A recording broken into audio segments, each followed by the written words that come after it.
Hello friends, welcome to Panchajanya. ఈ రోజు మనం 16th జూలైకి సంబంధించిన కరెంట్ అఫైర్స్ అనేది ఈనాడు పేపర్లో చూద్దాం అనమాట. Okay, right. First paper ad ఉంది, సెకండ్ యాడ్, థర్డ్ రైట్. శుభప్రదం జయప్రదం. భారత ఆస్ట్రోనాట్ కి అభినందన విలువ. చారిత్రాత్మక యాత్రని మోదీ గారు చెప్తారు. ఏంటి, డ్రాగన్ గ్రేస్ స్పేస్ క్రాఫ్ట్ నుంచి బయటకు వస్తూ అభివాదం చేసిన శుభాంశు శుక్లా. గత వారం నుంచి మనం న్యూస్ చూస్తూనే ఉన్నాం కదా, ఐఎస్ఎస్ వెళ్ళారు. అక్కడ నుంచి మనకు నెక్స్ట్ మన గగన్యానికి కావాల్సిన నాలెడ్జ్ తను అక్వైర్ చేస్తారు. సో ఇది ఇండియాకి ప్రైడ్ మూమెంట్ అని చెప్పి మన ప్రైమ్ మినిస్టర్ నుంచి అందరూ మాట్లాడుతున్నారు. వాళ్ళు వెళ్ళిన వాళ్ళు తిరిగి వచ్చారనమాట. దానికి సంబంధించి క్షేమంగా భూమికి తిరిగించిన శుభాంశు. మరో ముగ్గురు వ్యోమగాములు కూడా సాఫీగా సాగర జలాలను దిగిన ఏంటి ఇక్కడ పేరు చూడండి. దీనికి సంబంధించి ఏం పేరు చెప్తున్నారు? డ్రాగన్ వ్యోమనౌక. యాక్సియం 4 రోదసి యాత్ర దిగ్విజయం. ఓకే, చూద్దాం. భారత రోదసి చరిత్రలో ఒక కీలక అంకం దిగ్విజయంగా పూర్తయింది. స్వీయ మానవ సహిత అంటే హ్యూమన్ అంతరిక్ష యాత్ర గగన్యానికి మార్గం సుగమమైంది. భూమికి 400 కిలోమీటర్ల ఎత్తులోని అంతర్జాతీయ అంతరిక్ష కేంద్రం ISS లో 18 రోజుల పాటు గడిపి భారత వ్యోమగామి శుభాంశు శుక్ల చిరునవ్వులు చిందిస్తూ భూమికి చేరుకున్నారు. 41 ఏళ్ల సుదీర్ఘ విరామం తర్వాత భారత పౌరుడొకరు రోదసి యాత్రను పూర్తి చేసుకుని సగర్వంగా తిరిగి వస్తున్న అద్భుత ఘట్టాన్ని వీక్షించి యావత్ దేశం పులకించింది. చదువుతుంటే మనకు కూడా గూస్ బంప్స్ వస్తున్నాయి కదండి. చెప్తున్నారు కదా, 41 ఏళ్ళకి ముందనమాట. ఇది ఇక్కడ మన చీఫ్ మినిస్టర్ గా వచ్చేసి ఈయన ఎన్టీఆర్ గారు ఉన్నారు. అలాగే మనకు ప్రైమ్ మినిస్టర్ వచ్చేసి అప్పుడు ఇందిరాగాంధీ గారు ఉన్నారన్నమాట. ఎవరు ఆ టైంలో వెళ్ళింది? రాకేష్ శర్మ ఉన్నారు కదా, ఆయన వెళ్ళారనమాట. ఓకే, లైక్ యాక్సియం 4 మిషన్ లో పైలట్ గా శుభాంశు శుక్ల పాత్రను రాష్ట్రపతి ద్రౌపది ముర్ము కొనియాడారు. ఓకే, ఇంకా ఏంటి మనకు వస్తుంది? మైక్రోసాఫ్ట్ అమరావతి క్వాంటమ్ వ్యాలీలో పరిశోధన కేంద్రం అంటే రీసెర్చ్ స్టేషన్ అనే దాన్ని ఏర్పాటు చేయబోతుంది మైక్రోసాఫ్ట్ అన్నమాట. IBM కు భిన్నమైన సాంకేతికతతో క్వాంటమ్ కంప్యూటర్ ఏర్పాటు. ఇక్కడ ఒక చిన్న డిస్క్లైమర్ అండి. ఇప్పుడు చాలా మీరు ఈవెన్ టెలిగ్రామ్ ఛానల్స్ కానీ లేకపోతే కరెంట్ ఇష్యూకి సంబంధించిన వాటిలో కూడా ఇలాంటివి అంటే రీజన్కి సంబంధించిన ఇష్యూస్ ఖచ్చితంగా వాళ్ళు దాన్ని కోడ్ చేస్తారన్నమాట. ఎందుకంటే క్వాంటమ్ వ్యాలీ సౌత్ ఏషియాలోనే ఫస్ట్ అది అమరావతిలోనే పడుతుందంటే అంత ప్రెస్టీజియస్ ప్రాజెక్ట్ కాబట్టి దాని నుంచి డిఫరెంట్ గా ఉంటుంది. కానీ ఇక్కడ ఇష్యూ ఏంటంటే దీన్ని మీరు మీకు ఓన్ గా అండర్స్టాండ్ చేసుకొని దాన్ని మళ్ళీ ఎగ్జామ్ వరకు తీసుకెళ్లాలంటే మాత్రం మీరు డెఫినెట్గా అది మీ చాయిస్ ఏదైనా తీసుకోండి. ఇప్పుడు నేను ఈనాడు ఎందుకు తీసుకున్నా అంటే చాలా మందికి అలవాటు అయిపోయింది కదా స్టార్టింగ్ నుంచి. మోర్ ఓవర్ కొంచెం క్వాలిటీ ఆఫ్ న్యూస్ కూడా మనం అన్ని కవర్ చేయాలి, నాట్ ఓన్లీ పొలిటికల్ న్యూసే కదా. అట్లా అందుకని ఇక్కడ ఈనాడు ప్రిఫర్ చేసాను. మీరు రీజనల్ ఎగ్జామ్స్ ప్రిపేర్ అవుతుంటే ఏదో జస్ట్ ఒక లైన్ లాగా స్టేట్మెంట్ లాగా చదవద్దు. అప్పటికి గుర్తుండదు, చదివినా మీరు లాస్ట్ టైం రివిజన్ చేయలేము, ఆన్సర్ కూడా క్లియర్ పెట్టలేము అనమాట. అవంతా న్యూసెస్ పోవాలని చెప్పి ఇలాంటి న్యూస్ ని ఒక 2 minutes గ్యాప్ ఇచ్చి పెట్టిన ఇక్కడ కాదు ఎక్కడ సోర్స్ అయినా మీరు కొంచెం దాని గురించి తెలుసుకోవడానికి ట్రై చేయండి. నేను ఆల్రెడీ క్వాంటమ్ వాల్యూ గురించి మాట్లాడాను ఈ రోజు.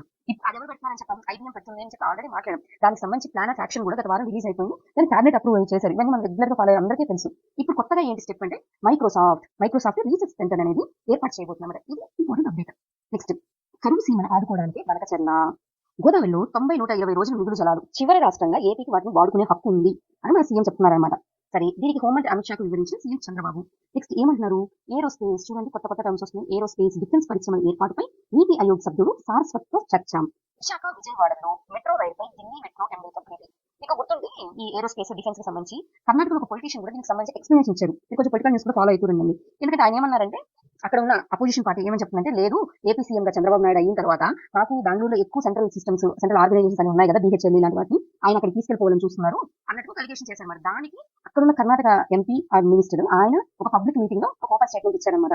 నాకు చాలా రోజుల నుంచి చంద్రబాబు నాయుడు గారు తెలుసు, ఆయన అలాంటి వ్యక్తిత్వం కాదు, ఇది ఎక్కడో రాంగ్ ఇన్ఫర్మేషన్ వచ్చింది అని చెప్పి ఆయన అన్నారు. దానికి మన సీఎం సైడ్ నుంచి కూడా ఎక్స్ప్లెనేషన్ వెళ్ళిందన్నమాట. ఏంటంటే నేను అలాంటివి ఎప్పుడు అడగలేదు, మీరు ఏదైనా తీసుకొని పెట్టాలి అన్నప్పుడు మా ఏపీలో దానికి సంబంధించి అనువైన ప్రాంతాలు ఉన్నాయి కాబట్టి మీరు ఎక్కడ పెట్టండి అని మాత్రమే అడిగాం తప్ప అక్కడ ఉన్న వాటిని తీసి పెట్టమని నేను ఎప్పుడు అడగలేదు అని చెప్పి సీఎం గారు మాట్లాడారు. ఇది కర్ణాటకతో వచ్చిన ఇష్యూ రైట్. ఆ కాంటెక్స్ లో ఇది చూడండి. అలాగే పోలవరం బనకచర్ల, ఇది ఏంటి కాంటెక్స్ ఉంది? ఇక్కడ తెలంగాణతో ఇక్కడ జరిగిందన్నమాట. ఏంటి, ఇక్కడ 2 పార్టీలు, ఒకటి ఏంటి కాంగ్రెస్ ఇప్పుడు లీడింగ్ లో ఉంది, గవర్నమెంట్ లో ఉంది, BRS అనేది అపోజిషన్ ఉంది. వాటి ప్లాన్ ఆఫ్ యాక్షన్ ఏంటి అని చెప్పి మీకు రెగ్యులర్ గా తెలుస్తున్నట్టు వాటి సెన్స్ ఏంటి అని చెప్పి ఎప్పుడైనా సరే ఏపీ సెంటిమెంట్ అనేది రైజ్ చేస్తేనే ఆ అపోజిట్ ఏపీ అనేది కన్సాలిడేట్ అయ్యి BRS సపోర్ట్ చేస్తుందని BRS ఓపెన్ సీక్రెట్ అందరికీ తెలుసు. ఇలా ఓకే ఆ ఎజిటేషన్ ని క్యాష్ చేసుకోవాలని ప్రయత్నం చేస్తుంటుంది.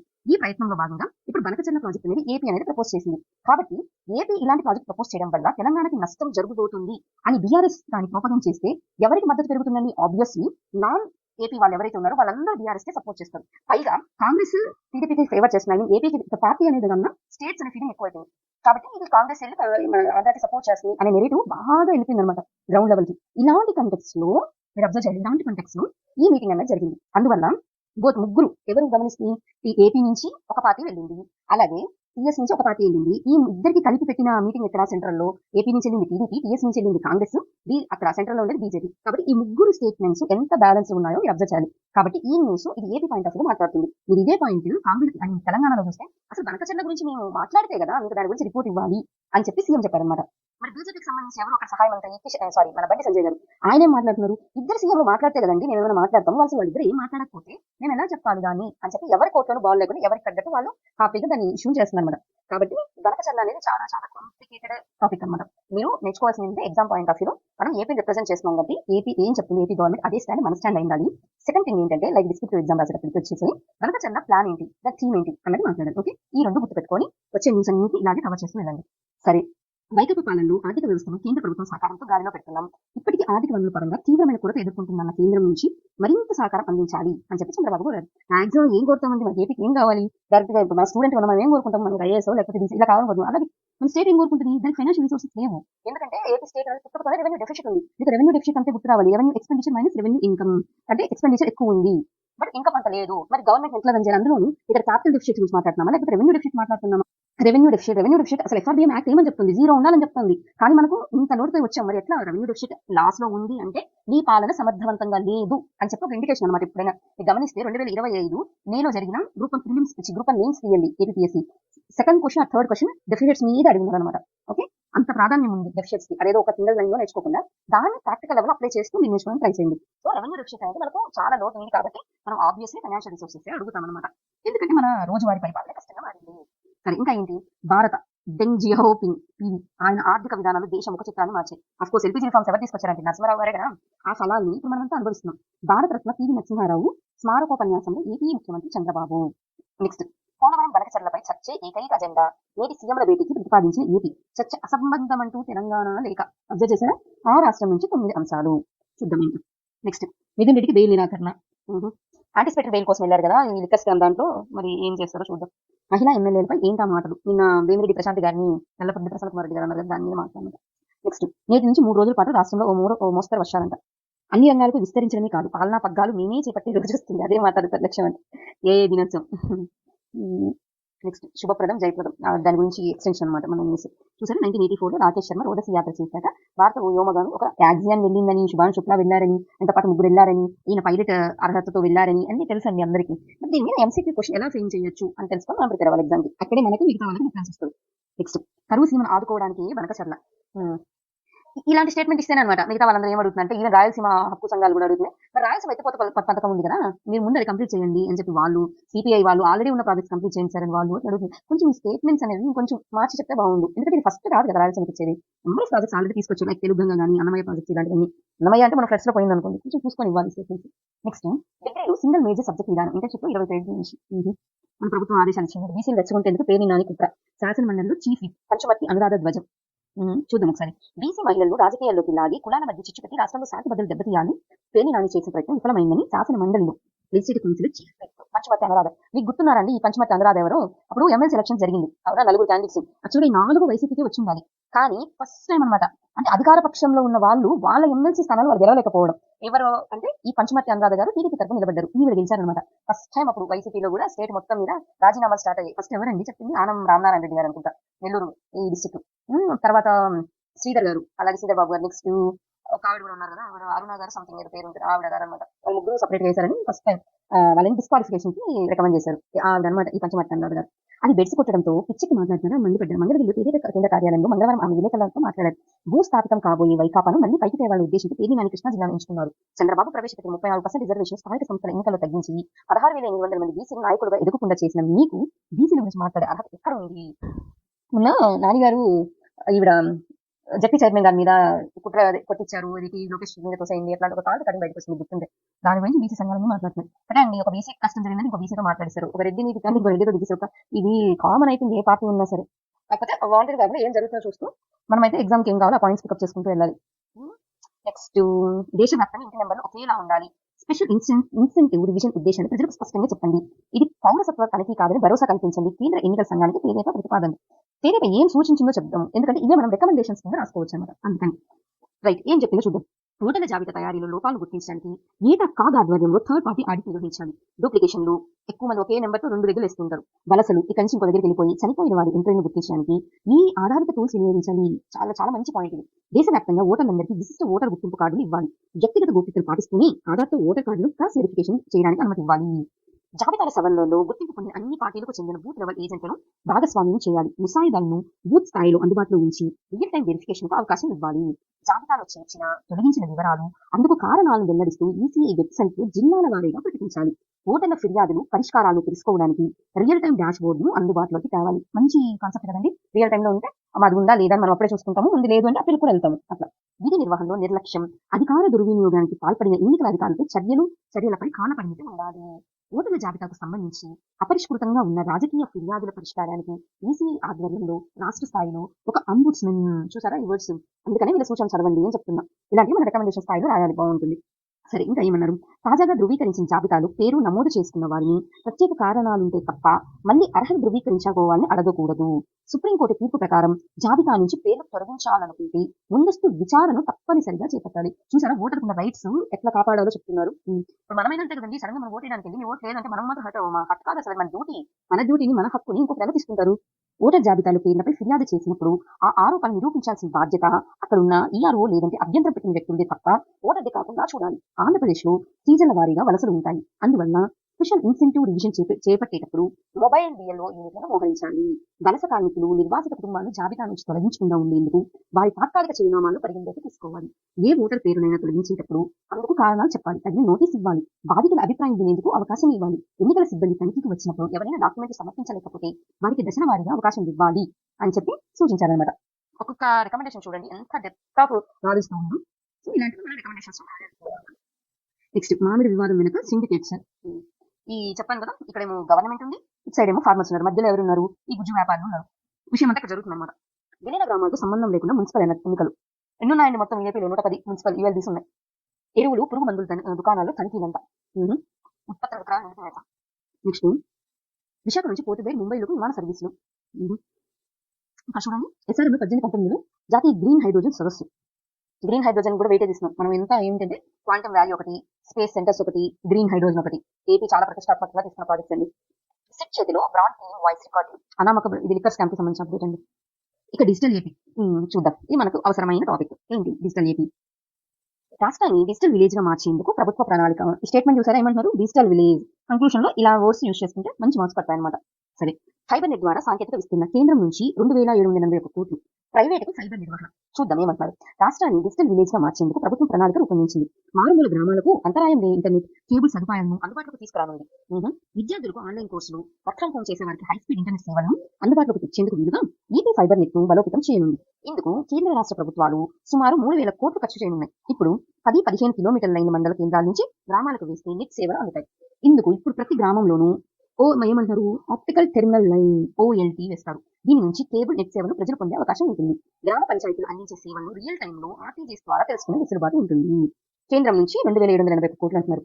కేంద్రం amendment Bharat net programme ABP కింద వివిధ ప్రాజెక్టుల ద్వారా మొత్తం 2000 కోట్లను అందించింది. ఈ మొత్తంలో ఫైబర్ నెట్ నిర్వహణను 10 ఏళ్ల పాటు ప్రైవేట్ సంస్థకు EPC ఇంజనీరింగ్ ప్రొక్యూర్మెంట్ పాలసీ దానికి సంబంధించిన విధానంలో అప్పగించడంతో పాటు 4 లక్షల కొత్త సెట్ ఆఫ్ బాక్సుల కొనుగోలు, సాంకేతిక విస్తీర్ణ వంటివి ప్రభుత్వం చేపట్టనుంది.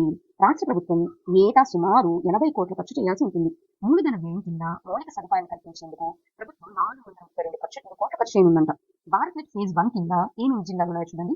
చిత్తూరు, విశాఖపట్నం జిల్లాలోని 79 మండలాల్లోని 1692 గ్రామ పంచాయతీలకు ఈ ఆప్టికల్ ఫైబర్ నెట్వర్క్ అనేది ఏర్పాటు చేస్తున్నారు. దీన్ని విత్ ఆర్కిటెక్చర్ టెక్నాలజీకి అప్గ్రేడ్ చేయనుంది. ఓకే, నెక్స్ట్ BBNL ఫేజ్ 2, 3 కొత్త సాంకేతిక ప్రభుత్వం తీసుకొచ్చి కొత్తగా ఏర్పాటైన 480 పంచాయతీలు ఫైబర్ నెట్ పరిధిలోకి తీసుకొస్తారు. విశాఖలోని నెట్వర్క్ ఆపరేటింగ్ సాంకేతిక అప్డేట్ చేసి BBNL తో అనుసంధానం చేస్తారు. 10 ఏళ్ల పాటు నిర్వహణ అంటే మేనేజ్మెంట్. ఇప్పుడు ప్రైవేట్ పబ్లిక్ పార్ట్నర్షిప్ ఏంటి? గవర్నమెంట్ ఒక వర్క్ ని ప్రపోజ్ చేసింది, దాన్ని మేము కాదు ఎవరైనా వచ్చి మీరు చేస్తానంటే చెప్పండి, మీకు దాంట్లో మేము ఒక ప్రాసెస్ పెడతాము, టెండర్ ప్రాసెస్ అనేది. ఆ ప్రాసెస్ లో మీరు పాల్గొని మీరు ఎవరైతే మేము ఒక ఎస్టిమేషన్ చెప్తున్నాం 100 రూపాయలకి వర్క్ జరుగుతుందంటే మేము 80కి చేస్తామని ఒకరు వచ్చారు, 90కి చేస్తామని ఒకరు వచ్చారు, లేకపోతే 70కి చేస్తామని ఒకరు వస్తే 70కి చేసినట్టు ఇస్తాం కదా, అట్లా మీకు ఇస్తాము, మీరు ఆ వర్క్ చేసి మళ్ళీ మాకు ఇవ్వండి. బట్ ఇచ్చిన తర్వాత ఒక 10 సంవత్సరాలు మీకు మెయింటెనెన్స్ ఉంటుంది అని చెప్పారు. సేమ్ మిగతా ప్రాజెక్ట్స్ ఎలాగో ఇది కూడా అలాగే అనమాట. కాకపోతే దీనివల్ల మన వాటిలో ఏ జిల్లాల మీద కట్టబడుతుందో చూద్దాం ఇక్కడ మెయిన్ థీమ్. ఓకే, ఇది డిజిటల్ ఏపీ గురించి. నెక్స్ట్ ఇంకా ఏమంటున్నారు? ఖరీదు రైతుల ఆందోళనకు వైకాపా మద్దతు. సాక్షిలో ఏం రాశారంటే అదే టైంలో ఇండోసెల్ కి భూమి ఇస్తానని చెప్పి గవర్నమెంట్ మాట తప్పింది అని చెప్పి సాక్షిలో రాశారనమాట. ఇప్పుడు ఇక్కడ వచ్చేసి ఖరీదు రైతుల ఆందోళనకు వైకాపా మద్దతు. సాక్షి చాలా క్లారిటీ ఉందండి. అదేం చెప్తుందంటే, మీరు ఇండోసెల్ మోసం చేశారు కదా, ఎందుకు మోసం చేశారు? మీరు అక్కడ చేజల దగ్గర భూమి ఇస్తానన్నారు, అక్కడ ఇవ్వండి, ఇక్కడ ఎందుకు ఇస్తున్నారు అని చెప్పి వీళ్ళు క్వశ్చన్ చేస్తున్నారు. మీరు అగ్రిమెంట్ ప్రకారం పోలేదు అని. ఈ రైతుల దగ్గరికి వచ్చి అదే చెప్తున్నారు, నేను ఇక్కడ కాదని భూములు ప్రపోజ్ చేసింది, ఈ గవర్నమెంట్ వచ్చి కావాలి ఇలా చేస్తుంది, నేను చెప్పిన చేజల దగ్గర. సో మీ పోరాటం మీ మద్దతు అని చెప్తున్నారు అనమాట. విద్యార్థినిపై 2 అధ్యాపకులు అత్యాచారం. ఇంకా వాళ్ళ అధ్యాపకులు అందరం ఎందుకు? భావి పరిశోధనకు వెన్నుదన్నుగా నిండా మునిగిపోతున్నారు. క్లైమేట్ చేంజ్ ఎందుకు వాదిస్తున్నారు? విలువలు, మీ విలువ ఎంత? ఎథిక్స్ గురించి మాట్లాడుతున్నారు. సరే చూద్దాం ఈ రోజు వచ్చిన ఫ్యాక్ట్. పెరిగి తగ్గిపోతుంది. ఎగుమతుల పేరెత్తగానే మొదట చైనా పేరు గుర్తొస్తుంది. ఎట్లా గుర్తొస్తుంది? ఎలక్ట్రానిక్ పరికరాలు, ప్లాస్టిక్ బొమ్మలు తదితరాలను చైనా పెద్ద ఎత్తున ఎగుమతి చేస్తుంది. కానీ డ్రాగన్ జీడీపీలో విదేశీ వాణిజ్య మాట క్రమంగా తగ్గుతుంది. చైనా జీడీపీలో వస్తు సేవల ఎగుమతులు 5.5 దశాబ్దాల క్రితం 5% ఉంటే 2006లో గరిష్ట స్థాయికి చేరి ఆ తర్వాత నుంచి తగ్గుతున్నాయి. వాస్తవానికి చైనా ఉత్పత్తులు నేటికి భారీగానే ఉన్నా దాని ఆర్థిక వ్యవస్థ వేగంగా విస్తరిస్తుంది. పెరుగుతున్న మధ్య తరగతి వల్ల స్థానిక వినియోగం ఎగుబాటుతుంది. ఈ క్రమంలో అంతర్జాతీయ వాణిజ్యం సన్నగిలుగుతుంది. అంటే వాళ్ళు చేసే ప్రొడక్ట్స్ అన్ని వాళ్ళ దేశంలో వాళ్ళే వాడుతున్నారు. ఎందుకంటే మధ్య తరగతి స్థాయి పెరిగింది కాబట్టి, వాళ్ళ దగ్గర చేతిలో డబ్బులు ఉన్నాయి కాబట్టి, వాళ్ళ కన్సంప్షన్ లెవెల్ పెరిగింది కాబట్టి, వాళ్ళ దేశంలో ప్రొడ్యూస్ అయిన వస్తువులని వాళ్ళే ఉపయోగించుకుంటున్నారు. అందువల్ల ఎక్స్పోర్ట్ అనేది తగ్గిందండి అని చెప్తున్నారు. ఈ క్రమంలో అంతర్జాతీయ వాణిజ్యం సన్నగిలుగుతుంది. ఆయా సంవత్సరాలు చైనా జీడీపీ గురించి మాట్లాడుతున్నారు అన్నమాట. ఇది నెక్స్ట్ చూడండి. నెక్స్ట్ ఏమంటున్నారు? వరితో వర్రి వద్దంటే నెక్స్ట్ భారత డెంజియాओ టీవీ ఫస్ట్ హెడ్లైన్ చూసాను. దానికి సంబంధించి ఏమన్నారు? ఒకప్పుడు చైనాలో చేపట్టిన సంస్కరణ ఫలితంగా నేడు ఆ దేశం ఏ స్థాయికి చేరిందో మనం చూడొచ్చు. అలాగే పివి నరసింహారావు గొప్ప ఆర్థిక సంస్కరణతో భారత్ భవిష్యత్తును సంపూర్ణంగా మార్చారు. వాటి ఫలాలు ఇప్పుడు మనమంతా అనుభవిస్తున్నాం అని మన సీఎం అన్నారు. 1978లో చైనాలో ఈ పింగ్ చేపట్టిన ఆర్థిక సంస్కరణ ఫలితంగా ఆ దేశం ఎలా అభివృద్ధి పదంలో సాగుతుందో మన దేశంలో పివి కూడా అలాగే ఆర్థిక సంస్కరణకు నాంది పలికారని తెలిపారు. ప్రధానమంత్రి కార్యాలయ మాజీ ముఖ్య కార్యదర్శి కూడా ఈ మీటింగ్ లో పాల్గొన్నారు అని చెప్పారు. 17 భాషలు. అవును కదా, ఆయన గురించి మీకు తెలుసుంటే మన కరెన్సీ నోట్ మీద లాంగ్వేజ్ ఎన్ని ఉంటాయి, లాంగ్వేజ్ అన్ని టీవీ గారు మాట్లాడేవాళ్ళంట. మన 1000 పడగలు ఉంది కదా, ఆ 1000 పడగలను కూడా హిందీలోకి ట్రాన్స్లేట్ చేసిన టీవీ గారు అని చెప్తుంటారు. 19న శ్రీవారి ఆర్జిత సేవ టికెట్ల కోటా విడుదల. 19వ తేదీ. నెక్స్ట్ 19 తిరుపతికి ముఖ్యమంత్రి చంద్రబాబు డీసీహెచ్ ఆసుపత్రి పడకలపై రోజుకో దుప్పటి నాటి సప్తవర్ణాలు కొనసాగించాలని ప్రభుత్వ నిర్ణయం. రోజు బెడ్స్ చేంజింగ్ సంబంధించి ఐటీ రంగంలో 1,00,000 కోట్ల పెట్టుబడి. ఎవరు? ఐటీ సెక్షన్ సంబంధించి లోకేష్ గారు. నిజంగా లోకేష్ గారు 2 డిపార్ట్మెంట్స్ కూడా, ఐ మీన్ 2 మినిస్ట్రీస్ కూడా చాలా ఇండెప్త్ ఉన్నవి. మీరు గమనించారా? ఎడ్యుకేషన్ అయినా సరే, ఐటీ అయినా సరే జనాల్లోకి బాగా వెళ్లే పోర్ట్ఫోలియోస్ అండి. నెక్స్ట్ ఏపీ వైపు చూడండి. ఏరోస్పేస్ పరిశ్రమను ఆహ్వానించిన లోకేష్. పోలవరం బనకచర్లపై చర్చే ఏకైక అజెండా. ఫస్ట్ దాంట్లో మాట్లాడడం కదా ఇది. ఏపీ ప్రతిపాదన ఇది చెప్పింది. తెలంగాణ ప్రతిపాదనలు ఏంటి అంటే ఈ నెంబర్ ఆఫ్ ఇవన్నీ చెప్పింది. డిండి, పోలమూరు, రంగారెడ్డి ఎత్తిపోతల పథకం వీటన్నిటికి సంబంధించి వాళ్ళు చెప్తున్నారు. ఈ రాష్ట్రం నుంచి 9 అంశాలు ఉన్నాయంట.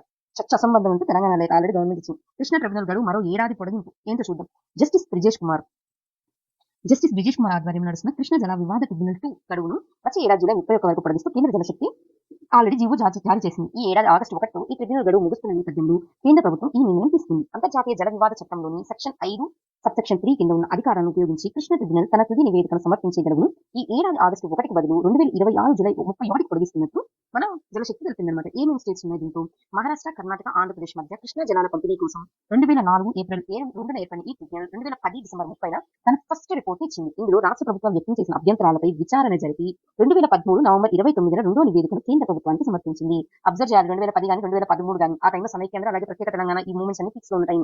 2014లో రాష్ట్ర విభజన జరిగిన నేపథ్యంలో ఇరు రాష్ట్రాల మధ్య జల పంపిణీ కోసం దాని పదవీ కాలం 2 ఏళ్లు పెంచుతూ 2014లో ఉత్తర్వులు జారీ చేశారు. అయితే నదీ జలాల వివాదంపై ఇప్పటికీ విచారణ జరుగుతున్నందున అప్పటి నుంచి ప్రతి ఏటా దీన్ని రెన్యువల్ చేస్తూ వస్తున్నారు అన్నమాట. ఇది అసలు విషయం. కాబట్టి 2026 జూలై 31 వరకు ఇది ఇలా కంటిన్యూషన్ లో ఉంటుంది. ఏ ట్రిబ్యునల్? కృష్ణా ట్రిబ్యునల్. ఫస్ట్ ఎప్పుడు వేశారు ఇది? 2004లో. ఫస్ట్ రిపోర్ట్ ఎప్పుడు ఇచ్చారు? 2010లో ఇచ్చారు. యాజ్ అడ్మినిస్ట్రేటర్ మీకు తెలిసి ఉండాలి. ఇచ్చిన పాయింట్స్. నెక్స్ట్ హంద్రీ నీవాకు సుజలాం సుఫలం రేపు నీటిని విడుదల చేయమని సీఎం చంద్రబాబు. ఏమంటారు చూద్దాం. ఏళ్ల తరబడి పెండింగ్ లో ఉన్న హంద్రీ నీవా సుజల సెవంతి కాలువల విస్తరణ లైనింగ్ పనులు కూటమి ప్రభుత్వం వచ్చిన తర్వాత ఏడాదిలోనే సాకారమయ్యాయి.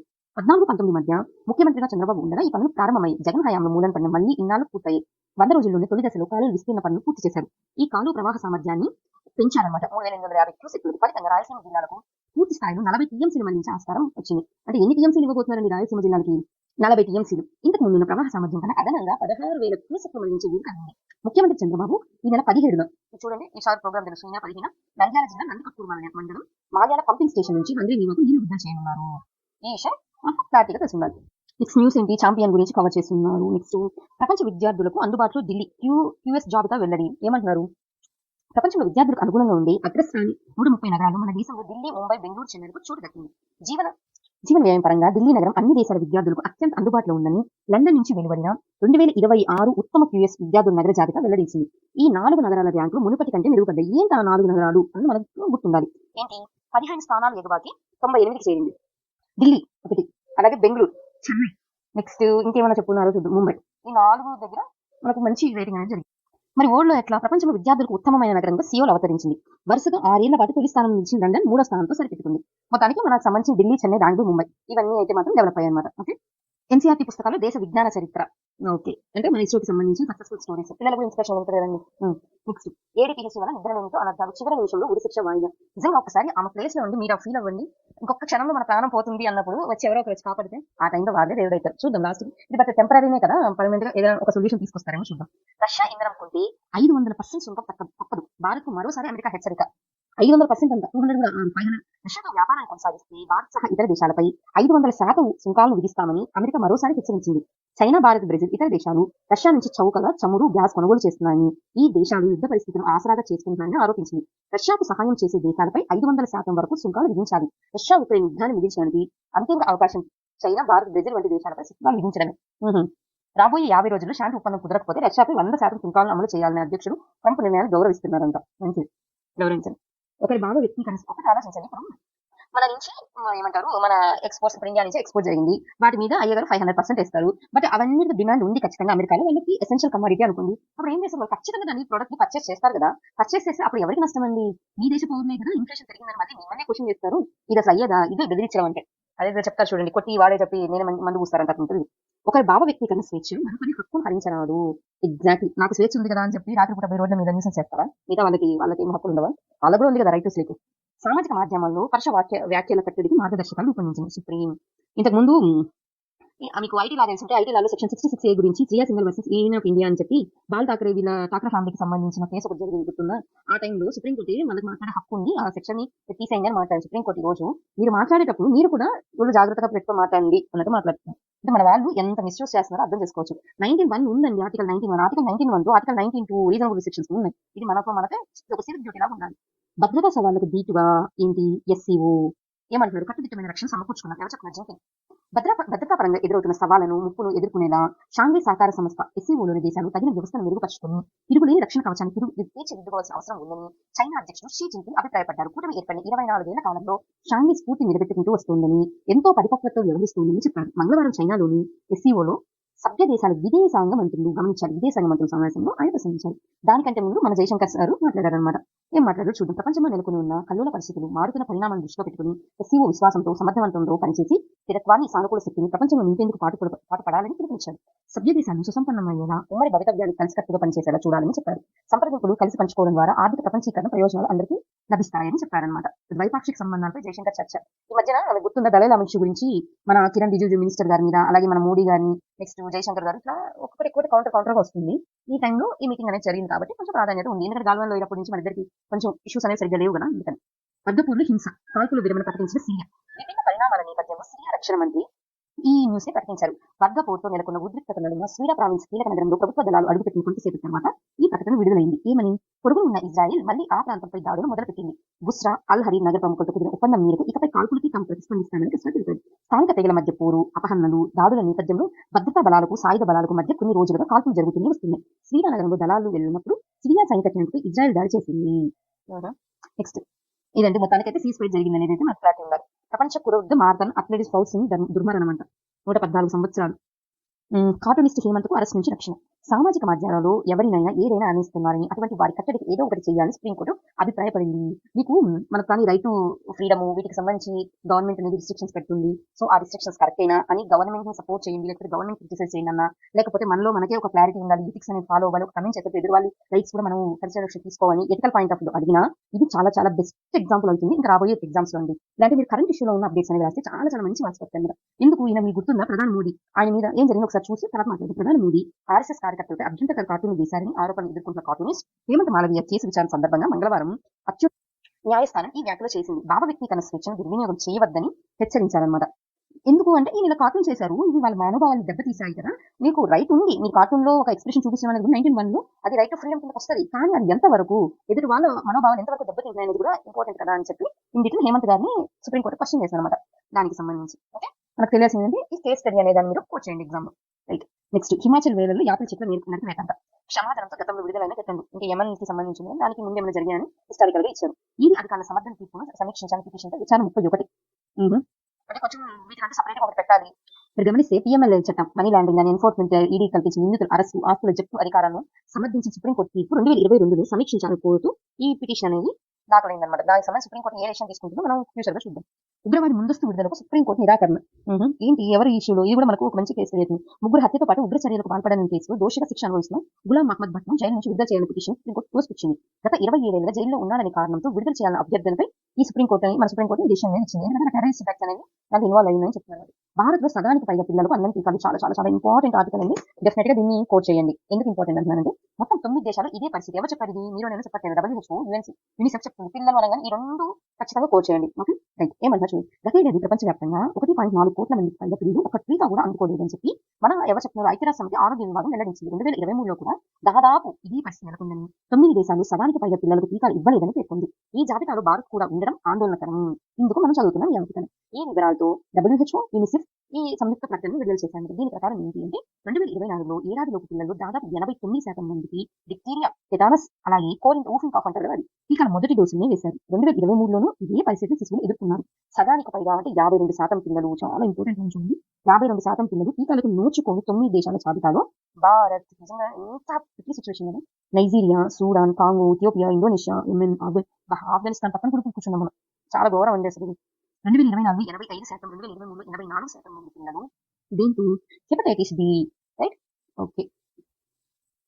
ఈ హెపటైటిస్ బి 3 డోసుల టీకాను పూర్తి చేసుకున్నారు. మరి 2024లో ఏమైంది? 76% మంది పిల్లలు తట్టు ఇక్కడ చెప్పే డిసీజ్ అని అర్థం చేసుకుని తట్టు టీకాలు 2 డోసులు తీసుకున్నారు. గతేడాది దాదాపు 60 దేశాల్లో తట్టు పెద్ద ఎత్తున సంక్రమించింది. ఐరోపా దేశాల్లో 1.25 లక్షల తట్టు కేసులు నమోదైంది. అగ్రరాజ్య అమెరికాలోని గత 3 దశాబ్దాలు ఎన్నడూ లేనంతగా తట్టు ప్రబలుతోంది. సంపన్న దేశమైన బ్రిటన్లో ఇప్పటికే 84% మందికి ఈ వ్యాక్సినేషన్ చేస్తూ ఉంటున్నారు అనమాట. ఇక్కడ ఏమేమి డిసీజ్ చెప్పారు చూడండి. Diphtheria, tetanus, whooping cough. Okay. నిధులు నిలిపి అసలు మెయిన్ రీజన్ ఎక్కడ ఉంది? ఇక్కడ అబ్జర్వ్ చేయండి. ఫ్లాట్ వస్తుంది. నిధులు నిలిపివేయడంతో టీకా కార్యక్రమాలపై నీడలు. ఇది గుర్తుందా? నిన్న బిగ్ బ్యూటిఫుల్ బిల్ గురించి మాట్లాడుతున్నాం. దాంట్లో కూడా మెయిన్ ఇష్యూ హెల్త్ పరంగానే మాట్లాడారు. అమెరికా లాంటి సంపన్న దేశాలు WHO ఏం చెప్తుంది? నిధులు ఆపేయడంతో ఎవరెవరి మధ్య ఈ ప్రభావం అనేది ఎక్కువ పడింది అంటే పేద, మధ్య ఆదాయ దేశాలు టీకా ప్రక్రియపై ప్రతికూల ప్రభావం పడుతుందని ఆరోగ్య నిపుణులు ఆందోళన వ్యక్తం చేస్తున్నారు. ప్రస్తుత పరిస్థితులను చూస్తుంటే తాము గత కొన్ని దశాబ్దాలుగా చేసిన కృషి వృధా అయ్యేలా కనిపిస్తుంది. WHO చీఫ్ టెడ్రోస్ అథనోమ్ వ్యాఖ్యానించారు. అమెరికా లాంటి దేశాలు పునరాలోచించి టీకా కార్యక్రమాలకు ఆర్థికంగా సహకరించాలని ఆయన పిలుపునిచ్చారు. Okay right. ఇంకా ఏమంటారు? అమెరికా ఈశాన్య రాష్ట్రాలు నుంచి భారీ వర్షం, మొన్న టెక్సాస్ చూసిన తర్వాత కాలిఫోర్నియా చూసాం. ఇప్పుడు ఏమంటే ఈశాన్య రాష్ట్రాల గురించి మాట్లాడుతున్నారు అనమాట. క్షమాదానం ఇది మాట్లాడండి ఆల్రెడీ. ఉగ్రవాది బిస్కెట్లు చాక్లెట్ మాత్రమే కొకైన్ అంట 62 కోట్లు. మా గుండె ధైర్యం మెచ్చుకోవచ్చు. విమానంలో వెళ్దాం అనుకుంటే సీట్లు లేవని కారులో పంపించారంట. వాము, ఇది ఒకసారి చదవండి. సరే. మణిపూర్లో 5 మిలిటెంట్ సహా 7 అరెస్టు. మణిపూర్ ఎథనికల్ క్లాషెస్ ఉన్నాయి కదండి. ఈ క్లాషెస్ గురించి మన మోడీ గారు ఇక్కడికి వెళ్ళేదాకా ఇది రోజు న్యూస్లో ఉంటూనే ఉంటుంది. ఎందుకంటే మొన్న మీరు చూసారు కదా, ఏఐసీసీ ప్రెసిడెంట్ ఎవరు? మల్లికార్జున ఖర్గే గారు అన్నారు, మోడీ గారికి దేశాలన్నీ తిరగడానికి టైం ఉంటుంది, కానీ మన దేశం మణిపూర్ తిరగడానికి టైం ఉండదు అని చెప్పి ఎద్దేవా చేశారు. సో మణిపూర్ గురించి అట్లున్న ఇంటెన్సిటీ గురించి ప్రతిపక్షాలు మాట్లాడతాయి. మన అధికార పక్షం ఏం చెప్తారో చూడాలి. పహల్గాంపై ప్రధాని సమాధానం ఇవ్వాల్సిందే. కాంగ్రెస్ పార్లమెంట్ లో వ్యూహంపై సోనియా సమీక్ష. ఎందుకు 21 నుంచి పార్లమెంట్ సమావేశాలు స్టార్ట్ అవుతున్నా కదా, దాంట్లో 3 ఎజెండాలు మెయిన్ గా ఉన్నాయని చెప్పబోతుందా? పహల్గాము ఒకటి, అలాగే ట్రంప్ సుంకాలు పెంచుతున్నారని చెప్పి, నెక్స్ట్ కాశ్మీర్ ఇష్యూ, ఇలాంటివి అనమాట. వాళ్ళ ఎజెండా అంటూ ఒకటి ఉండాలి. నీళ్ళ వ్యాపారిని IAS గా చూసి 21 లక్షలు మోసం అంటారు. సరే. నెక్స్ట్ వైకాపా గాలి జనార్దన్ రెడ్డికి కర్ణాటక హైకోర్టు నోటీసు. ఇది ఇంకెన్నేళ్ళు జరుగుతుందో చూద్దాం ఒకసారి. నా చిన్నప్పుడు ఎప్పుడో స్టార్ట్ అయింది. ఈవెన్ ఆ కేసు విచారించే జడ్జికి అప్పుడు లంచాలు ఇచ్చారని చెప్పి అభియోగాలు వచ్చి తర్వాత ఆయన సూసైడ్ చేసుకుంటారు. ఈవెన్ ఈ కేసు విచారించడానికి కూడా చాలా జడ్జెస్ ఎందుకో ఇంట్రెస్ట్ చూపించట్లేదు అన్నమాట. ఎక్కడ వాళ్ళ మీదకి వస్తున్నానో మరి ఏంటో తెలియదు. జగన్ బాబు రెడ్డిలపై పిటిషన్లపై ఎవరు? NCLT తీర్పు వాయిదా.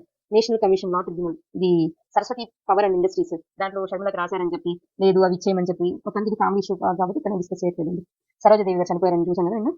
కౌంటర్ పై నిర్ణయం తీసుకో. ఇది సింగ ఏమన్నా మామిడికాయ బంగారుపాలెం వెళ్ళారు జగన్ గారు అప్పుడు జరిగిన ఇచ్చింది. కల్తీ నెయ్యి కేసులో bail. MD Rajasekhar bail. Vaikapa గుర్తుకు లేక అవాస్తవం. యుగ తులసి పార్టీ అధ్యక్షుడు శివకుమార్. శ్రీశైలం జలాశయం గేటు మూసివేత. దగ్గరకు వస్తే గోదావరిలో దూకేస్తానంట రైలు వెంట. ఏంటో ఇలా తయారైపోతున్న జనాలు. 45 మినిట్స్ వచ్చేసింది. రాహుల్ ప్రధాని అవుతారని మీకు తెలుసా? పిటిషనర్పై బాంబే హైకోర్టు ఆగ్రహం. ఏంటి? తన పిటిషన్ కాపీని కాంగ్రెస్ అగ్రనేత రాహుల్ గాంధీ చదివేలా ఆదేశాలు అంటూ కోరిన పిటిషనర్పై బాంబే హైకోర్టు ఆగ్రహం వ్యక్తం చేసిన సావర్కర్కు వ్యతిరేకంగా రాహుల్ చేసిన వ్యాఖ్యలకు సంబంధించి న్యాయస్థానంలో దాఖలైన పిటిషన్పై పిటిషనర్కు చురుకనిపించింది. వీర సావర్కర్ వ్యతిరేకంగా రాహుల్ మాట్లాడుతున్నారని, ఆయన తన పిటిషన్ చదివేలా ఆదేశించాలని ఓ వ్యక్తి కోరాడు. ఈ పిటిషన్ చదవాలని ఆయన్ని ఎలా బలవంతం చేస్తామని న్యాయస్థానం అతను ప్రశ్నించింది. దీనిపై పిటిషనర్ మాట్లాడుతూ ప్రతిపక్ష నేతగా ఉన్న రాహుల్ గందరగోళం సృష్టిస్తున్నారు, ఒకవేళ ఆయన ప్రధాని అయితే విధ్వంసం సృష్టిస్తారని పేర్కొన్నారు. అప్పుడు కోర్టు అడిగిందన్నమాట, ఆయన ప్రధాని అవుతారని మీకు ఎలా తెలుసండి? మీ ప్రాబ్లం ఏంటి? ఆయన ప్రధాని అయితే ఆయన క్లారిటీ లేదు కాబట్టి సబ్జెక్ట్ ఏదైనా చేస్తారని కదా, ఆయన ప్రధాని అవుతారని మీకు ఎవరైనా చెప్పారా అని చెప్పి కోర్టు అడిగిందన్నమాట. అయితే రాహుల్పై పరువు నష్టం కేసు పెట్టేందుకు పిటిషనర్కు న్యాయపైన అవకాశం ఉందని పేర్కొంది. సో మీరు క్రిమినల్ కేసు కాదు, డిఫామేషన్ కేసు అయితే పెట్టచ్చు అని చెప్పి చెప్తుందన్నమాట. భారత్ అంతరిక్ష లక్ష్యాలకు ఊపు. ఇలా చూద్దామండి దీన్ని, ఎందుకంటే మనకు ఇంపార్టెంట్ ఆర్టికల్, టైం అయితే ఎక్కువ అవుతుంది, బట్ చూద్దామండి. అంతర్జాతీయ అంతరిక్ష కేంద్రానికి భారత వ్యోమగామి శుభాంశు శుక్లా చేపట్టిన నియంత్రణ వల్ల భారత రోదసి లక్ష్యాలకు ఊతం లభిస్తుంది. సొంతంగా చేపట్టాలనుకున్న మానవ సహిత, ఇలా గమనించాలి, మానవ సహిత అంతరిక్ష యాత్ర గగన్యాలకు భూపక్షులు భూ అంతరిక్ష కేంద్ర నిర్మాణానికి ఇది సహాయపడుతుంది. ఎందుకంటే మన ఇండియా కూడా ఓన్ స్పేస్ స్టేషన్ ఒక దానికి క్రియేట్ చేయాలనుకుంటుంది కాబట్టి సొంత రాకెట్ వ్యోమనౌక ద్వారా గగన్యాన్ 2027 నిర్వహించాలని భారత్ తలపిస్తుంది. ఎప్పుడు 2027 అంటే ఇంకో 2 ఏళ్ల తర్వాత. ఈ యాత్ర కోసం జోరుగా సన్నాహాలు జరిగాయి. కోవిడ్ అప్పుడే ఉందండి. కోవిడ్ అప్పుడు డిలే అయింది. తర్వాత ఈ ప్రాజెక్ట్ 2027 పోస్ట్ పోయింది. అలాగే భారతీయ అంతరిక్ష కేంద్రం కోసం తొలి మాడ్యూల్ని 2028లో కక్షలోకి పంపాలని మన దేశం భావిస్తుంది. 2035 కల్లా పూర్తి స్థాయి ల్యాబ్ సిద్ధం చేసుకోవడం లక్ష్యంగా పెట్టుకుంది. చాలా చాలా ఇంపార్టెంట్ లైన్స్ అండి. ఇది వీటి గోల్స్ ఎప్పుడు ఈ సంవత్సరం అన్నది 2040లో చందమామపైకి వ్యోమగామిని పంపాలనుకుంటుంది. ఆకాంక్ష సామర్థ్యంగా మార్చుకోవడం శుభాంశు యాత్ర ఒక పెద్ద ముందడుగు అని చెప్పి మన వాళ్ళు అంటున్నారు. ఐఎస్ఎస్ లో శుభాంశు చేపట్టిన ప్రయోగాలు రోదసీలు సేద్యం నుంచి పదార్థ శాస్త్రం, ఆరోగ్యం, కృత్రిమ మీద వరకు వివిధ రంగాల్లో కొత్త అవకాశాలకు బాటలు పరుస్తున్నాయని పేర్కొన్నారు. ఐఎస్ఎస్ లో ఈయన గడిపిన అనుభవం గగన్యాలకు సాయపడుతూ పెట్టింది. అంతర్జాతీయ సిబ్బందితో సమన్వయం చేసుకోవడం, మానసిక సన్నద్ధత, వ్యోమగామి ఆరోగ్యాన్ని ఎప్పటికప్పుడు పర్యవేక్షించడం, ప్రయోగాల నిర్వహణ, భూ కేంద్రంలోని సిబ్బందితో సమన్వయం వంటి అంశాలు ఇది ఉపయోగపడుతుందని వివరించింది. క్యాడ్జియం 4 యాత్ర భారత ప్రైవేటు పరిశ్రమలో అంతర్జాతీయ సంస్థలకు ఊతమిస్తుందని తెలిపింది. గ్రహాలు శోధించాలన్న భారత్ ఆకాంక్షలకు యాక్సియం 4 మిషన్ దోహదపడుతుంది. ఇస్రోకు కీలక విడిభాగాలు తయారు చేసిన అనంత టెక్నాలజీస్ సంస్థ తెలిపింది. గ్రహాలు మన పూర్వీకులు సహజ జ్ఞానంతో అన్వేషించారు. ఇప్పుడు మనం ప్రయోగాల ద్వారా ఆ పని చేస్తున్నామని తెలిపారు. ఓకే, మొత్తానికి ఈ ప్లాన్ అనేది ఆయన మళ్ళీ రిటర్న్ రావడం సక్సెస్ఫుల్ గా జరిగింది కాబట్టి మనకు ఒక మంచి పాజిటివ్ వైపు అనేది వచ్చింది. ఉక్రెయిన్ ప్రధాని రాజీనామా, జెలెన్స్కీ ప్రభుత్వంలో భారీ పునర్వ్యవస్థీకరణ. ఎవరు ఉక్రెయిన్ ప్రధాని రాజీనామా చేశారంట. ఆఫ్ఘన్లకు బ్రిటన్ రహస్య పునరావాసం. ఈ పునరావాసానికి సంబంధించి బ్రిటన్ చాలా రోజులు న్యూస్ లో ఉందండి. ఈవెన్ బ్రిటన్ సిటిజన్స్ చెప్తున్నారు, టూరిజం ఇండస్ట్రీ ప్రమోట్ చేయకండి, వాళ్ళందరికీ మీకు కల్పించలేకపోతుంది నివాస ప్రాంతం. బ్రిటిష్ దళాలతో కలిసి పనిచేసిన వారితో సహా వేల మంది ఆఫ్ఘన్లకు రహస్యంగా పునరావాసం కల్పించినట్టు బ్రిటన్ ప్రభుత్వం ప్రకటించింది. ఇది చాలా చాలా దుమారం రేపే లైనండి. కానీ మరి ఎందుకు ప్రకటించింది? వ్యక్తిగత వివరాలు బహిర్గతం అవడంతో వీరికి తాలిబాన్ల నుంచి ప్రమాదం ఎదురవుతుందని ఆందోళన వ్యక్తమవుతున్నాయి. తాలిబాన్లు ఆఫ్ఘన్లు తిరిగి ఆధీనంలోకి తీసుకున్న తర్వాత బ్రిటన్ కు రావడానికి దరఖాస్తు చేసుకున్న దాదాపు 19,000 మంది ఆఫ్ఘన్ల వివరాలు 2022 బహిర్గతమైంది. దీంతో బ్రిటన్ కోర్టు వీరి ఉనికిని బహిర్గతం చేయకుండా నిషేధిస్తూ కఠిన ఆదేశాలు జారీ చేసింది. గత ప్రభుత్వం ఆఫ్ఘన్లకు పునరావాసం కల్పించేలా ఓ రహస్య కార్యక్రమాన్ని ప్రారంభించింది. మంగళవారం ఈ నిషేధాన్ని ఎత్తివేశారన్నమాట. అందువల్ల డిస్క్లోజ్ చేసేశారు. 5 ఏళ్లలో 65 విమాన ఇంజన్ల వైఫల్యం డీజీసీఏ చెప్తుంది. మీకు గుర్తుంటే కోవిడ్ టైంలో కూడా చాలా ఫెయిల్యూర్స్ అనేది జరిగింది. ఇప్పుడు మళ్ళీ ఇది ఒకటి. విద్యాశాఖలో లే ఆఫ్లకు అమెరికా సుప్రీం సమ్మతి. నెక్స్ట్, కాక్పిట్ లో చొరబాటుకు యత్నం. విమానం నుంచి న్యూస్ వస్తూనే ఉంటుంది. ఇమ్రాన్ మాజీ భార్య రెహమా కొత్త పార్టీ అంటే పాకిస్తాన్ పిటిఐ. ఎవరిది? మన ఇమ్రాన్ ఖాన్, పాకిస్తాన్ తెహ్రీక్ ఇన్సాఫ్. దానికి సంబంధించి ఒక అప్డేట్ ఏంటంటే వాళ్ళ వైఫ్ కూడా కొత్త పార్టీ పెడుతున్నారు. దేశంలో నిరుద్యోగిత యథాతథం. ఇది మనకు కావాలండి. ఎందుకంటే 50 ఈ ఏడాది మే నెల మాదిరిగానే జూన్ లో దేశంలో నిరుద్యోగిత ఎంత ఉందని చెప్తున్నారు. ఒకసారి అబ్జర్వ్ 5.6% గా ఉందని మంగళవారం ప్రభుత్వం విడుదల చేసిన గణాంకాలు స్పష్టం చేస్తుంది. స్త్రీ పురుష విద్యలో ఇదే నిరుద్యోగ రేటు ఉంది. అయితే 5.6% అంటే 142 కోట్లలో మీరు డిపెండెన్స్ తీసేసేయండి. అంటే చిల్డ్రన్ కానీ ఓల్డ్ ఏజ్ కానీ ఇవన్నీ తీసేసేయండి. మిగతా వర్క్ ఫోర్స్ లోనే చూడండి 5.6 అంటే తక్కువ ఎంత ఉంది. అయితే మీరు మహిళల్లో 5.8% ఉంది నిరుద్యోగిత. జూన్ కల్లా 5.6% తగ్గింది. ఈ కాలంలో పట్టణాల్లో నిరుద్యోగిత పెరిగింది, గ్రామాల్లో స్వల్పంగా పెరిగింది. దీనికి సంబంధించి ఎవరు? PLFS సర్వే ప్రకారం, periodic labour survey force, June లో 15 ఏళ్లు పైబడిన వాళ్ళు శ్రామిక శక్తిలో పాల్గొన్న వారి సంఖ్య మే నెలలో 54% కాగా జూన్ లో 54.2%. ఇవన్నీ ఇంకొంచెం డీప్ అండి. బట్ ఇప్పటికి ఎంత ఉంది మన దాంట్లో నిరుద్యోగ శాతం అంటే 5.6%. మనం మరి ఇంత చదువుతూ ఎకానమీ గురించి మీ దేశం నిరుద్యోగం ఎంత ఉందని నేను అడిగి చెప్పాలి కదా. సంజయ్ దత్ చెప్పి ఉంటే ముంబై పేరు తప్పేది. ఉజ్వల్ నికం ఎవరు? దాదాపు 3 దశాబ్దాల క్రితం దేశ ఆర్థిక రాజధాని ముంబైలో జరిగిన బాంబు పేరుల కేసు వాదించిన ప్రముఖ న్యాయవాది ఉజ్వల్ నికం. మీకు గుర్తుంటే గత 2 రోజుల నుంచి ఈ పేరు న్యూస్ లో ఉంది. ఎందుకు? రాజ్యసభ నుంచి నామినేట్ చేసిన 4 పర్సన్లు ఇతను కూడా ఒకరు. ఇతని ముంబై పేరులో ఉన్న జరిగిన ఎవరు కసబ్కి ఉరి శిక్ష పడ్డానికి మెయిన్ గా వాదించింది ఈయనమాట. రాష్ట్రపతి రాజ్యసభ నామినేట్ చేయడంతో రాజకీయాలకు అడుగుపెట్టిన ఉజ్వల్ ఓ జాతీయ మీడియాకు ఇంటర్వ్యూ ఇచ్చారు. 1993 మార్చి 12 ముంబైలో వరుస పేలుళ్లు జరిగాయి. ఆ ఘటనకు కొన్ని రోజుల ముందే సంజయ్ దత్ ఇంటికి ఓ వ్యాన్ వచ్చింది. అండర్ వరల్డ్ గంగ్స్టర్ దావూద్ ఇబ్రహీం అంశుడు అబూ సలేం దాన్ని తీసుకొచ్చాడు. అందులో ఉన్న ఇన్సిడెంట్ ఎక్స్ప్లెయిన్ చేశారన్నమాట. మొత్తానికి మన సంజయ్ దత్ గారి చుట్టూ ఒక ఇష్యూ రన్ అవుతుంది. ఐటీఐలకు మహద్దశ. ఎందుకు ఐటీఐలకు మహద్దశ అంటున్నారు అంటే కేంద్ర మంత్రివర్గం ఇటీవల ఆమోదించిన 60,000 కేంద్ర ప్రాయోజిత కార్యక్రమం కింద ఐటీఐల ఆధునీకరణ, 5 జాతీయ ఉత్కృష్ట నైపుణ్య శిక్షణ కేంద్రాల స్థాపన. అంటే ఐటీఐలో మన వాళ్ళు పెట్టుబడి పెడుతున్నారు. వాటికి మోడర్నైజేషన్ పెరుగుతుంది కాబట్టి ఐటీఐలు కూడా రానున్న రోజులు మంచి ఛాన్స్ వస్తుంది. బాంబే BScకి బాంబు బెదిరింపంట. వీరి అంగాలలో ఆరోగ్య హెచ్చరికల ముద్రణకు ఆదేశించిన కేంద్రం చెప్తోంది. ఎందుకు అంటే పకోడీ, వడాపావ్ ఇలాంటి చిన్న ఉంటాయి చిరుతిండిపై వాటిలో ఎంత శాతం నూనె, చక్కెర పదార్థాలు ఉంటాయో వీరి అంగుల వ్యాపారాలు ప్రదర్శించాలని వచ్చిన వ్యాప్తులను కేంద్ర ఆరోగ్య మంత్రిత్వ శాఖ తోసిపుచ్చింది. ఎందుకంటే మేము చేయలేమని అంత రెగ్యులరైజేషన్ లేదు. వీధి కుక్కలు ఇంట్లో తీసుకెళ్లి ఆహారంగా పెట్టొచ్చుగా సుప్రీంకోర్టు అడిగిందనమాట. ఎవరో పిటిషన్ వేశారనమాట. ఇట్లా వీధుల్లో కుక్కలు ఇలా పెడుతుంటే ప్రాబ్లం అవుతుందండి, ఇక్కడ సేఫ్ గా ఫీల్ అవ్వట్లేదు అంటే దానికి కౌంటర్ వీళ్ళు వేశారు. అవి వీధి కుక్కలు కదా, హ్యూమన్ రైట్స్ కదా, వాటికి బాధ్యత పెట్ రైట్స్ అని చెప్పి సుప్రీంకోర్టు అడిగింది. మరి మీరు వీధి కుక్కల్ని అంత మీకు ఎథికల్ ఎంపతి ఉన్నప్పుడు మీ కుక్కల్ని వీధి కుక్కలు అన్ని తీసుకెళ్లి ఇంట్లో వెళ్ళి భోజనం పెట్టండి, మిమ్మల్ని ఎవరు ఆపారండి అని చెప్పి సుప్రీం అడిగింది. ఎందుకంటే మీకు రైట్ ఉంది కదా అని పక్కన రైతు ఇబ్బంది పెట్టద్దు అని చెప్తుంది అన్నమాట. అమెరికా హెచ్చరికలు తేలిగ్గా తీసుకున్న రష్యా. ఎందుకంటే ఇలా చెప్పింది కదా, అమెరికా విధానం విధించకపోతే 100% ట్యాక్స్ వేస్తాం. దాని గురించి ఫోరెన్సిక్ సాక్ష్యాల ప్రతి కదలికను పక్కగా నమోదు చేయాలి. DNA నమూనాలపై సుప్రీం మార్గదర్శకాలు. ఓ వ్యక్తి మరణ శిక్షను రద్దు చేస్తూ ఆదేశాలు. మీకు గమనిస్తే ఈ డిఎన్ఏ రిపోర్ట్స్ ఇవన్నీ ఈ మధ్యన ఒక కేసు కూడా బజ్ లో ఉంది, గుర్తుంది, ధర్మశాల కేసు అని, సౌజన్య కేసు. దాంట్లో కూడా ఈ ఫోరెన్సిక్ ఎవిడెన్స్ అనేది మిస్యూజింగ్ ఎక్కువ జరిగిందని చెప్తున్నారు. కాబట్టి ఫోరెన్సిక్ అనేది ఖచ్చితంగా మంచి ఎవిడెన్స్ అవుతుంది అనమాట. ఎందుకంటే సైంటిఫిక్ కదా. మీకు ఒక కేసు మీరు ఇవ్వాలి అంటే లోకల్ స్టాండే ఉండాలి. లోకల్ స్టాండ్ ఉంటేనే కేసు వేయగలగారు అన్నప్పుడు అసలు కొన్ని విషయాలు ఏం జడ్జెస్ కూడా తెలియదు. ఎందుకంటే సైంటిఫిక్ నాలెడ్జ్ ఉంటుంది, అంతే కదా అమికస్ క్యూరీని తీసుకుంటారు. ఎందుకంటే స్పెషల్ నాలెడ్జ్ పర్సన్ అతను. ఆ స్పెషల్ నాలెడ్జ్ ఉన్న పర్సన్ ఈ ఫోరెన్సిక్ సాక్ష్యాలను ఎవిడెన్స్ గా తీసుకొని తనని ఎలాబరేటెడ్ గా దానికి సంబంధించి రిపోర్ట్ ఇవ్వగలదు. దాని వల్ల అసలు కల్పిట్ ఎవరో తెలుసుకోగలం. లేకపోతే మీరు గమనిస్తే ఆ సౌజన్య కేసులోనే చంద్రకాంత్ ఎవరు అతన్ని అరెస్ట్ చేశారు, ఇప్పుడు వచ్చేసి అతను కాదు అని చెప్తున్నారు. మరి అంత 10 ఏళ్ల జీవితం కోల్పోయినట్టే కదా, దానికి ఎవరు బాధ్యులు? కోర్టు ఏమంటారు 10 ఏళ్ల జీవితం తీసుకొస్తుందా? ఒక్క రోజు పోయినా అది బాధ్యత ఎవరిదైనా, మరి ఎవరు బాధ్యులు దీనికి? అందుకనే ఇలాంటి ఎవిడెన్స్ అనేది చాలా చాలా ఇంపార్టెంట్ అనమాట. అత్యంత అరుదైన కేసులోని భూమికి భూమి నష్టపరిహార నిర్ణయం. రాష్ట్రాలకు సుప్రీంకోర్టు స్పష్టీకరణ. భూసేకరణ నిబంధనలు రూపొందించే రాష్ట్రాలను అప్రమత్తం చేసి సుప్రీంకోర్టు కీలక ఆదేశాలు ఇచ్చింది. అత్యంత అరుదైన కేసులోని భూమికి భూమి పరిహార నిర్ణయం తీసుకోవాలని స్పష్టం చేసింది. అధికరణ 21లోని జీవనోపాధి హక్కును చూపుతూ ప్రభుత్వాలు చేపట్టే భూసేకరణను వ్యతిరేకించడం సమర్థించలేమని ఈ దశమాసం పేర్కొంది. అంటే ఏమంటుంది, ఆర్టికల్ 21 కన్నా కూడా ఈ జీవనోపాధి హక్కు ఉంది మీకైతే, రైట్ టు లివింగ్ అని చెప్పి. బట్ అట్లాగే ల్యాండ్ ఎక్విషన్ అయితే ఆపలేము, అది కూడా గవర్నమెంట్ కింద రైట్ కదా. సో ల్యాండ్ ఎక్విషన్ చేసుకోవచ్చు అన్నట్టు మాట్లాడుతున్నారు అనమాట. సరే, ఇంకేమైనా న్యూస్? బిజినెస్ టెస్లా వై వచ్చేసిందంట. నెక్స్ట్ 18 ఏళ్ల కష్టానికి కార్ల తోకు విక్రయాలు హోల్సేల్ మార్కెట్ పడిపోయిందా, వరుస నష్టాలు, చదువు. చాలా లింక్ వీడియో అయిపోయింది కదా ఈరోజు. కరెంట్ ఇష్యూస్ ఎక్కువ ఉన్నాయి. తల్లికి వందనం పేరుతో పేదలకు నీళ్లు. గ్రూప్ 1 ఇంటర్వ్యూలు, అభ్యర్థులకు ప్రశ్నలు, ముగిసిన ఇంటర్వ్యూలు. క్వాంటమ్ వ్యాలీ ఏర్పాటు వచ్చే మార్పులు ఏంటి అనుకున్నాం కదా, ఈ న్యూస్ గురించి అదే అడిగారంట ఎవరు మన గ్రూప్ 1 ఇంటర్వ్యూలో. నెక్స్ట్ యూట్యూబ్ చూసి బుల్లెట్ బైకులు చోరీ, జల వివాదాలపై అర్ధరాత్రి వరకు సీఎం చర్చలు. NH-16 పై ట్రంపెట్ ఇంటర్చేంజ్, రామాయపట్నం పోర్టు నిర్మాణ గడువు పెంపు, ప్రతిపాదనపై మంత్రివర్గ ఉపశమనం. ప్రకాశం డిస్టిక్. నెక్స్ట్ ఇంకేమన్నా ఉందా, సీఎం ఢిల్లీ పర్యటనపై శ్వేతపత్రం విడుదల చేయాలి, సిపిఎం కోరుతుందన్నమాట. పుర కమిషనర్ పోస్టులో 10% లోపలే ఇతర శాఖల నుంచి డిప్యుటేషన్లు. సో మున్సిపల్ డిపార్ట్మెంట్ మున్సిపల్ గానే ఉంటుంది. నెక్స్ట్ భూసార పరిరక్షణ విభాగం పోస్టుల పేర్లు మార్పు. ఏదైతే గ్రీవెన్స్ కు పెద్దిరెడ్డి బాధితులు. పొలిటికల్ న్యూస్ చేశాను. ఓకే అండి, ఇది 16th సంబంధించిన కరెంట్ అఫైర్స్. మన ఎఫర్ట్స్ కానీ మీకు నచ్చినట్లయితే మన వీడియో లైక్ చేయండి, మన ఛానల్ సబ్స్క్రైబ్ చేయండి, మీకు నచ్చినట్లయితే మన వీడియో షేర్ చేయండి. ఈ వీడియో చాలా చాలా ఇంపార్టెంట్ న్యూస్ కవర్ చేశాను కాబట్టి ఒకసారి వన్ చిన్న కరెంట్ ఇష్యూస్ నోట్స్ అనేది ప్రిపేర్ చేస్తాను. Okay, thank you so much.